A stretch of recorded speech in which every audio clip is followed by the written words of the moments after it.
देखिए, हिंदुस्तान की डेमोक्रेसी की हालत देखिए।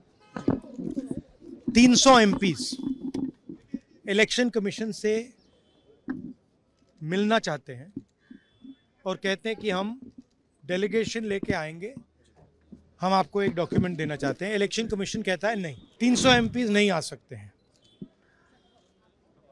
तो यही हालत है, क्योंकि डरते हैं। 300 एमपीज आ गए और वहाँ पे सच्चाई निकल आई और हमने उनको थोड़ा जो उनके काम की सच्चाई है दिखा दी।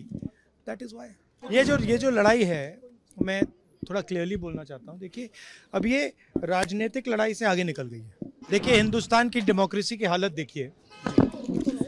300 एमपीज इलेक्शन कमीशन से मिलना चाहते हैं और कहते हैं कि हम डेलीगेशन लेके आएंगे, हम आपको एक डॉक्यूमेंट देना चाहते हैं। इलेक्शन कमीशन कहता है नहीं, 300 एमपीज नहीं आ सकते हैं। तो यही हालत है, क्योंकि डरते हैं। 300 एमपीज आ गए और वहाँ पे सच्चाई निकल आई और हमने उनको थोड़ा जो उनके काम की सच्चाई है दिखा दी। That is why. लेकिन आपको लगता है कि सर आपको ये जो लड़ाई है, मैं थोड़ा क्लियरली बोलना चाहता हूँ। देखिए, अब ये राजनीतिक लड़ाई से आगे निकल गई है। ठीक है, अब ये देश की जो आत्मा है, स्पिरिचुअल देश का जो आत्मा है, उसके लिए लड़ाई हो रही है। कॉन्स्टिट्यूशन की लड़ाई है। 1 मैन 1 वोट कॉन्स्टिट्यूशन का फाउंडेशन है। 1 मैन 1 वोट के बिना कॉन्स्टिट्यूशन का कोई मतलब नहीं है। और हमने क्लियरली दिखाया है कर्नाटक में कि 1 मैन 1 वोट नहीं है। Multiple man multiple vote, 1 man multiple vote, सारा कुछ चल रहा है। ठीक है, तो ये अब लड़ाई पूरी की पूरी ऑपोजिशन लड़ रही है और हिंदुस्तान के जो युवा हैं उनको ये बात समझ आ गई है। तो अब इलेक्शन कमीशन को छुपना काफ़ी मुश्किल हो जाएगा।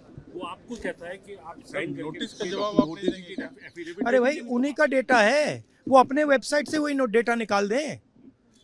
मेरा डेटा थोड़ी है कि मैं साइन करूं, उनका डेटा है।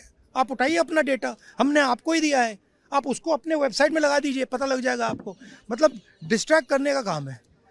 ठीक है, और एक और बात, आप ये मत सोचिए कि सिर्फ बेंगलोर में हुआ है।